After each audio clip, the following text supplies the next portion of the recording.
வணக்கம் சோர் நண்பர்களே. தமிழ் புத்தாண்டு பலன்கள். இந்த தமிழ் வருடத்தினுடைய பெயர் பராபவ ஆண்டு அப்படின்னு சொல்லுவாங்க. இதை பிராபவ அப்படின்னு சொல்லுவாங்க. பொதுவாக இந்த ஆண்டில் அரசாங்க ரீதியான மாற்றங்கள் அதிகமாக இருக்கும் அப்படின்னு சொல்லப்படுது. அதனால் இந்த தமிழ் வருடத்தினுடைய மேஜர் சேஞ்சஸே அப்படின்னு பார்த்தோம்னா அது இந்த அரசாங்கம் அரசியல் ரீதியான மாற்றங்கள் அப்படிங்கிறது தான் இருக்கும். அண்ட் மற்ற எல்லா விஷயங்களுமே பார்த்திங்கன்னா ஒரு நியூட்ரல் பாயிண்டில் தான் இருக்கும். அதாவது நாட்டு நடப்புகள் சம்மந்தப்பட்ட விஷயங்களில் பெரிய அளவில் வளர்ச்சி அப்படிங்கிறதும் இருக்காது, பெரிய அளவில் வீழ்ச்சி அப்படிங்கிறதும் இருக்காது. எல்லாமே ஒரு ரொம்பவுமே நார்மலாக இருக்கக்கூடிய விஷயங்களாக தான் இருக்கும்.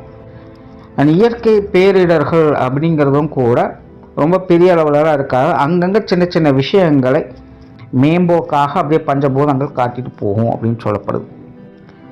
தவிர இந்த தீவிரவாதம் அப்படின்னு சொல்லக்கூடிய விஷயங்கள், அது சார்ந்த அசம்பாவிதங்கள் அப்படிங்கிறதும் அங்கங்கே கொஞ்சம் தலை தூக்கும் அப்படின்னு சொல்லப்படுது. அதே போல் சின்ன சின்ன விபத்துகள் அப்படிங்கிறது அதிகமாக இருக்கும் அப்படின்னு சொல்லப்படுது. அதாவது பரவலாக நாடு முழுவதுமே பார்த்திங்கன்னா ஏதோ ஒரு இடங்களில் சின்ன சின்ன ஆக்சிடென்ட்ஸ், விபத்து அப்படிங்கிறது தொடர்ந்து நடந்துக்கிட்டே இருக்கும் அப்படிங்கிற மாதிரி சொல்லப்படுது. அதாவது சுருக்கமாக என்ன சொல்ல வராங்கன்னா, இந்த வருடத்தினுடைய அமைப்பே சிறு துளி பெருவெள்ளம் அப்படிங்கிற மாதிரி தான் இருக்கும். ஸோ அதை ஜஸ்ட்டாக ஒரு துளி மட்டும்தான் நம்ம கவனிக்கிறோம் அப்படிங்கும்போது அது பெருசாக நமக்கு இம்பேக்ட் எதுவும் கொடுக்காது, அவ்வளோதானே அப்படின்னு அசால்ட்டாக கடந்து போயிடுவோம். ஆனால் எல்லாத்தையும் ஒன்று இணைச்சி பார்க்கும்போது தான் அதனுடைய பாதிப்புகள் எந்த அளவுக்கு இருக்குது அப்படிங்கிறதே தெரிய வரும். பட் எப்போவுமே இந்த மாதிரியான விஷயங்கள் ஆரம்பத்திலே கணிக்க முடியாது.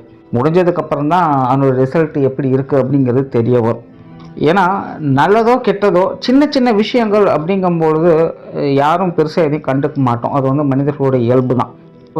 இந்த வருடத்தினுடைய மொத்த அமைப்புமே அப்படி தான் இருக்கும். சின்ன சின்ன இம்பேக்டாக அது கொடுத்துக்கிட்டு இருக்கும், யாரையும் எதையும் கண்டுக்க மாட்டாங்க அப்படிங்கிற மாதிரி இருக்குது.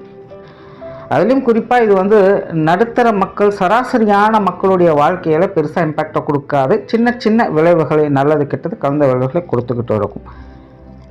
அதிகாரம் படைத்தவர்கள், பணபலம் படைத்தவர்கள், பெரிய பெரிய ஆட்கள் கூட தான் இது பெரிய அளவில் ஒரு மாற்றத்தை கொண்டு வரும் அப்படிங்கிறது சொல்லப்படுது. அதனால் இந்த பராபவ தமிழ் வருடத்தை பொறுத்த வரைக்கும் சராசரியான மக்களுடைய நிலை, வாழ்க்கை அப்படிங்கிறதெல்லாம் நடுத்தர நிலைகளில் பரவாயில்லன்னு சொல்லக்கூடிய நிலைகளாக தான் பார்க்கப்படுது. ஸோ சின்ன சின்ன அசம்பாவிதங்கள் அப்படிங்கிறதெல்லாம் நம்ம கொஞ்சம் கேர்ஃபுல்லாக இருந்துக்க வேண்டியது தான். ஆனால் பெரிய பெரிய ஆட்களுக்கு, சாம்ராஜ்யம் வைத்து நடத்தக்கூடியவங்களுக்கெல்லாம் இது பெரிய அளவு ஒரு மாற்றத்தை கொண்டு வரும். அவங்க கொஞ்சம் சுதாரிச்சிருக்க வேண்டியது அவசியமாக இருக்கும். அது தவிர இந்த வருடத்தில் பார்த்தோம்னா இந்த எஜுகேஷனல் சம்பந்தப்பட்ட விஷயங்கள் மற்றும் அசட் ரீதியான விஷயங்கள், தவிர விவசாயம் சார்ந்த விஷயங்கள், இதெல்லாமே பார்த்திங்கன்னா ஒரு நல்ல வளர்ச்சி நிலையும் சீரான நிலையும் கொண்டு வரும் அப்படின்னு சொல்லப்படுது. அதாவது வாழ்க்கையில் எதுவுமே சீராக இருந்தது அப்படின்னா தான் நல்லது. ரொம்ப ஓவராக போயிடுச்சுனாலும் பிரச்சனை தான், ரொம்ப கம்மியாயிட்டாலும் பிரச்சனை தான். அப்போ இந்த 3 விஷயங்களுக்குள்ள இது வரைக்கும் எதெல்லாம் ரொம்ப ஓவராக போயிருக்கோ அதெல்லாம் கம்மி பண்ணி கரெக்டான நிலைக்கு கொண்டு வரும். ரொம்ப கீழ் மட்டத்தில், அடிமட்டத்தில் காணாமல் போன விஷயங்கள்லாம் திரும்பவும் வளர்ச்சியை கொண்டுட்டு நடுநிலைக்கு கொண்டு நிறுத்தும். ஒரு சீரான நிலைகளுக்கு இந்த 3 விஷயங்களும் கொண்டு சேர்க்கும். அண்ட் இதனால் மக்களுக்கு பயன்கள் அப்படிங்கிறதும் அதிகமாக இருக்கும். ஸோ இந்த தமிழ் வருடத்தை பொறுத்த வரைக்கும் இந்த பொதுவான பலன்கள் அப்படிங்கிறது இப்படி தான் இருக்கும். இனி உங்களுடைய ராசிக்கு என்ன மாதிரியான மாற்றங்கள் இருக்குது அப்படிங்கிறத பற்றி பார்க்கலாம். இந்த வீடியோ உங்களுக்கு பிடிச்சிருந்ததுன்னா லைக் பண்ணுங்கள், மற்றவங்களுக்கு ஷேர் பண்ணுங்கள். சேனலை சப்ஸ்கிரைப் பண்ணாதவங்க சப்ஸ்கிரைப் பண்ணிக்கோங்க. ரிஷபராசியை பொறுத்த வரைக்கும் இந்த பராபவ தமிழ் வருடம் என்பது ஒரு சாதகமான வருடமாகவே இருக்கும். ஏன்னா ராசி நிலைகளுக்கு பெரும்பாலான கிரக அமைப்புகள் ஒரு நல்ல நிலைகளை தான் சஞ்சாரம் செய்துட்டு வரும். அதனால் ரிஷபராசியை பொறுத்த வரைக்கும் இது ஒரு சாதகமான காலகட்டமாகவே இருந்துக்கிட்டு இருக்கு. உண்மையிலேயே அவங்கவுங்களுடைய சுய ஜாதகத்திற்கு ஏற்ப என்னெல்லாம் நல்ல பலன்கள் இருக்கோ அது எல்லாத்தையுமே முழுமையாக பார்க்கக்கூடிய ஒரு காலகட்டமாக இருக்கும். அதனால் ரிஷபராசிக்காரங்களுக்கு அவங்கவுங்க வயது நிலைகளுக்கு ஏற்ப முன்னேற்றங்களை பார்த்து கொண்டு தான் இருப்பாங்க. அவரவர்களுடைய வாழ்க்கையின் அடிப்படை மற்றும் அத்தியாவசிய தேவைகள் அப்படிங்கிறதும் பூர்த்தியாகிட்டே தான் இருக்கும். பட் ரிஷபராசியை பொறுத்த வரைக்கும் இப்போதைக்கு என்ன ஒரு பெரும் பிரச்சனைனா, மன திருப்தி அப்படிங்கிறது அவங்களுக்கு ஏற்படுறதே இல்லை. எல்லா விஷயங்களும் அவங்க பண்ணிக்கிட்டு தான் இருக்காங்க. அடுத்தடுத்த நிலைகளை நோக்கி முன்னேறி கொண்டு தான் இருக்காங்க. உண்மையிலே அந்தந்த காலகட்டங்களுக்கு என்னெல்லாம் தேவையோ அதை எப்படியோ அமைச்சிக்கிட்டு தான் இருக்காங்க. ஆனாலும் மனதளவில் ஒரு திருப்தியான சூழ்நிலை அப்படிங்கிறது கிடைக்கிறதே இல்லை. உண்மையிலே ரிஷபராசியை பொறுத்த வரைக்கும் ஒரு இனம் புரியாத சந்தோஷ நிலை அப்படிங்கிறது அவங்களுக்குள்ளே இருந்துக்கிட்டு தான் இருக்குது. எப்போவுமே ஒரு சிரிச்ச முகத்தோட அவங்க மகிழ்ச்சிகரமாக தான் இருந்துக்கிட்டு வர்றாங்க. ஆனாலும் ஒரு சலிப்பு தட்டக்கூடிய விஷயங்கள், இதனால் என்னத்தை ஆயிரப்போகுது, இது நடந்துட்டால் மட்டும் என்ன கிடைச்சிட போகுது அப்படிங்கிற மாதிரி அவங்களுக்குள்ளேயே ஒரு விதமான சலிப்பும் வெறுப்பும் நாளுக்கு நாள் உள்ளுக்குள்ளே வந்துக்கிட்டே தான் இருக்குது. அதாவது என்ன கிடைச்சாலும் அவங்களால சாட்டிஸ்ஃபை ஆக முடியல. இது ரிஷபராசிக்கு ஒரு பெரிய ட்ராபேக்காக எப்பவும் இருந்துக்கிட்டே இருக்குது. இதுக்கு முக்கிய காரணம் இந்த ராகு கேதுக்கள் தான். ஏன்னா ராசிக்கு 4, 10ஆம் இடங்கள் இந்த ராகு கேதுக்கள் இருக்கிறதுனால எதையோ கற்பனை பண்ணிட்டு எதையோ செய்ய வேண்டியதுதான். கடைசியில் பார்த்தானா நாம் ஒன்று நினச்சது நடந்தது அங்கே வேற ஒன்று அப்படிங்கிற மாதிரி ஒரு லெவலுக்கு மேலே மனமானது ஹோப்பை விட்டுடுது. அதுக்கப்புறம் கொஞ்ச நாள் கழிச்சு அதுவே தான் திரும்ப ஆரம்பிக்கவும் செய்யும். மறுபடியும் நான் முதல்ல இருந்து தொடங்குறேன், இப்போ எனக்கு புதுசாக அதை பற்றி நிறைய விஷயங்கள் கிடச்சிருக்கு, நீ பழையபடி அந்த தப்பு நடக்காது, நான் புதுசாக ஃபஸ்ட்டு வந்து எல்லாத்தையும் ட்ரை பண்ணுறேன் அப்படின்னு ஆரம்பிப்பான். ஸோ இது இப்படியே திரும்ப திரும்ப திரும்ப போய்கிட்டே இருக்கிறதுனால ரிஷபராசி இந்த விஷயங்களில் கொஞ்சம் நிதானமாக பொறுமையாக இருக்க வேண்டியதாக தான் இருக்கும். அதாவது காரியங்கள் அப்படின்னு வரும்பொழுது தேவையில்லாத ஆகாத விஷயங்கள் அப்படிங்கிறது அதிகமாக இருக்கத்தான் செய்யும். அதாவது எது ப்ளஸ்ஸாக இருக்கோ அதுவே உங்களுக்கு மைனஸாகவும் வேலை செய்யுது. அதுக்கு காரணமாக மெயினாக இந்த ராகு கேதுக்கள் தான் இருக்குது. அதனால் புதுசாக ஏதாவது நான் ட்ரை பண்ணுறேன் அப்படிங்கிற பேரில் எதுலையும் போய் சிக்கிக்காதீங்க. ரிஷபராசியினுடைய மெயின் குவாலிட்டியே தான், அவங்க விடாமுயற்சி உடையவங்க. அவங்களுக்கு இயல்பாகவே புதுசாக ஏதாவது ஒன்று ட்ரை பண்ணிக்கிட்டே இருக்கணும். அது ரிஷபராசிக்குன்னே உண்டான ஒரு ஸ்பெஷல் குணம். அவங்க என்றைக்குமே ஒரு காரியத்திலேருந்து பின்வாங்கவும் மாட்டாங்க, அவங்களுடைய முயற்சியை கைவிடவே மாட்டாங்க. ஆனால் இப்போ இருக்கக்கூடிய இந்த காலகட்டம் அதுவே தான் அவங்களுடைய மைனஸாகவும் வேலை செய்யுது. எப்போவுமே இந்த ராகு கேதுக்களை பொறுத்த வரைக்கும் அது காட்டுமே தவிர ஊட்டாது. ரொம்ப ஓவர் எக்ஸாஜுரேஷன் பண்ணிடுவாங்க. அங்கே 100% எஃபர்ட் போட்டால் அங்கே 10% ஒர்க் அவுட் ஆகிறதே பெரிய விஷயம்தான். ஏன்னா அது பெரும்பாலும் வெறுமனே ஒரு மாயை தோற்றத்தை மட்டும்தான் அது ஏற்படுத்திக்கிட்டே இருக்கும். அதனால தான் பார்த்திங்கன்னா யோசிக்கிறதெல்லாம் நல்லா யோசிப்பாங்க. அவங்க இமேஜின் பண்ணும்போது எல்லாமே அப்படி பர்ஃபெக்டாக இருக்கிற மாதிரி தெரியும். ஆனால் ப்ராக்டிக்கலாக வரும்போது அங்கே ஏகப்பட்ட குழப்பங்கள் அப்படிங்கிறது ஏற்பட்டுரும். அதாவது பிரச்சனைகள் ஆகிறது இல்லை ஸ்ட்ரகிள் ஆகிறது அப்படிங்கிறது கூட பெரிய விஷயம் கிடையாது, அதெல்லாம் சமாளிச்சிருவாங்க. ஏன்னா இயற்கையாக ரிஷபராசிக்காரங்க கடுமையான உழைப்பாளிகள். அவங்க வேலை செய்கிறதுக்கு என்றைக்குமே தயங்குறது இல்லை. அதனால் பிரச்சனைகள் வருது அப்படின்னா அதெல்லாம் ரொம்ப ஈஸியாக சமாளிச்சுடுவாங்க. ஆனால் இது குழப்ப நிலைகளை அதிகம் ஏற்படுத்துது. ஏன்னா நம்ம யோசிக்கும் போது அது அப்படி இருந்தது, ஆனால் ஒர்க் அவுட் பண்ணும்போது இது இப்படி மாறுதே, அப்போ சடனாக என்ன பண்ணுறது அப்படின்னு தெரியாமல் கடைசியில் அந்த காரியம் பெண்டிங் வந்துக்கிட்டே இருக்கும். அதனால் இதை மட்டும் ரிஷபராசிக்காரங்க கொஞ்சம் கரெக்ட் பண்ணிக்கணும்.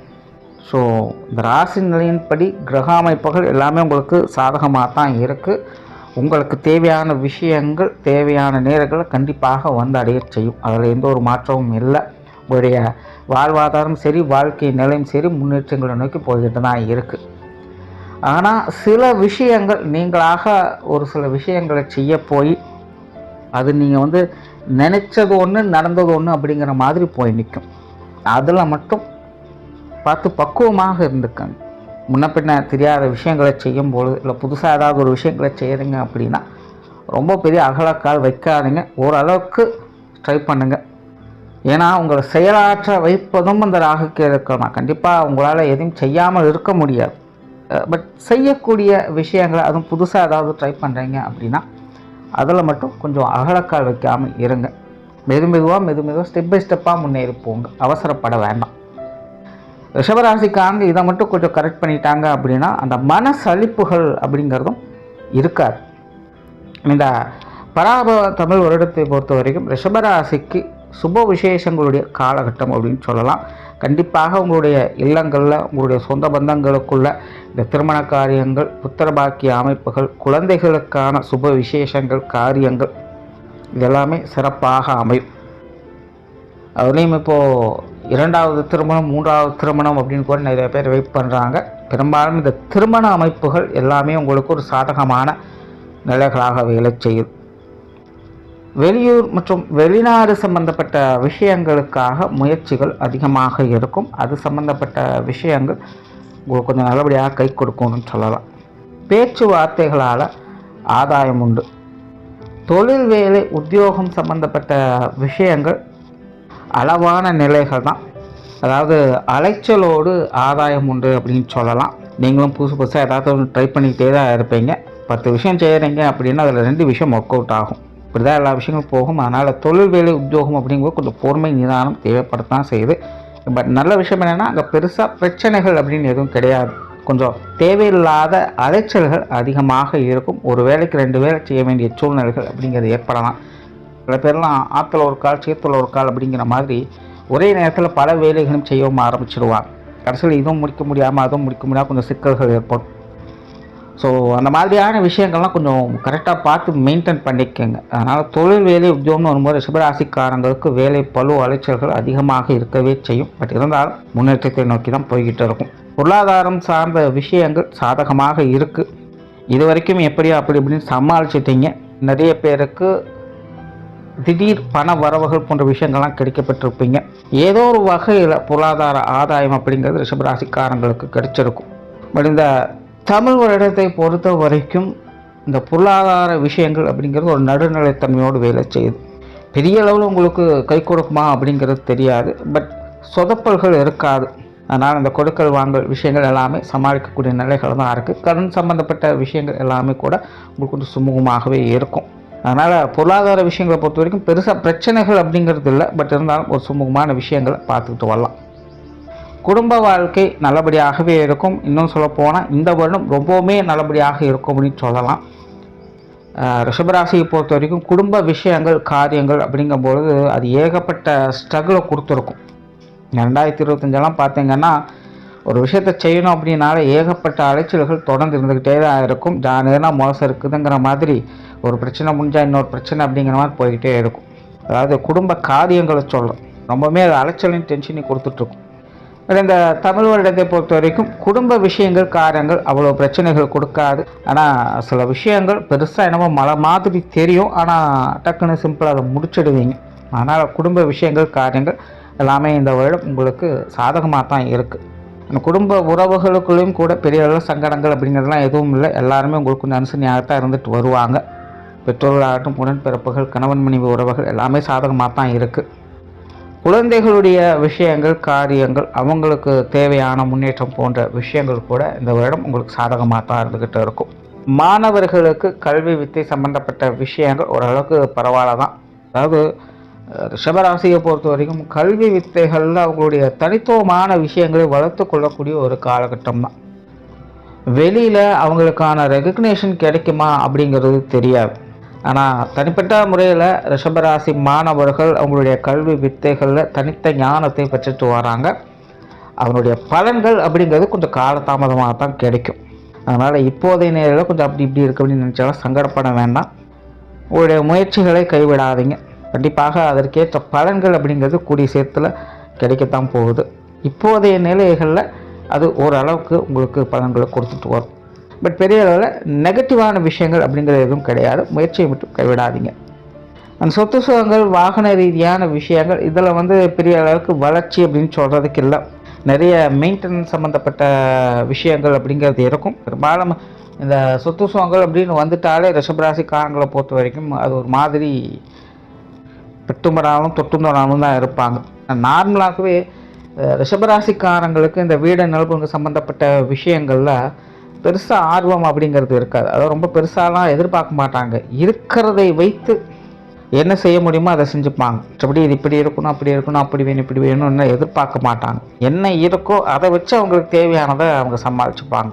ஸோ இப்போதைய காலகட்டமும் அப்படி தான் இருக்குது. அதே நேரம் இந்த சொத்து சுகங்கள் வகையில் சில திடீர் அதிர்ஷ்ட யோகங்கள் அப்படிங்கிறதும் வேலை செஞ்சுக்கிட்டு இருக்குது. ஸோ அவங்களுடைய சுய ஜாதகத்தின் அடிப்படையில் சிலருக்கு இந்த வீடு நிலபலங்கள் வாகனங்கள் வகையில் ஒரு நல்ல ஆதாயம் தரக்கூடிய விஷயங்களை அவங்க பார்த்துக்கிட்டு வருவாங்க. ஸோ ஓவராலாக இந்த பராபவ தமிழ் வருடம் அப்படிங்கிறத பொறுத்த வரைக்கும் ரிஷபராசிக்காரங்களுக்கு ஒரு சாதகமான வருடம் தான். வேலை அலைச்சல்கள் அப்படிங்கிறது அதிகமாக இருக்கும். அகலக்கால் வைக்காதீங்க. இதை கரெக்ட் பண்ணிட்டீங்க அப்படின்னாலே இந்த வருடம் எல்லாமே உங்களுக்கு சுபம் தான். நன்றி, வணக்கம், வாழ்க வளமுடன்.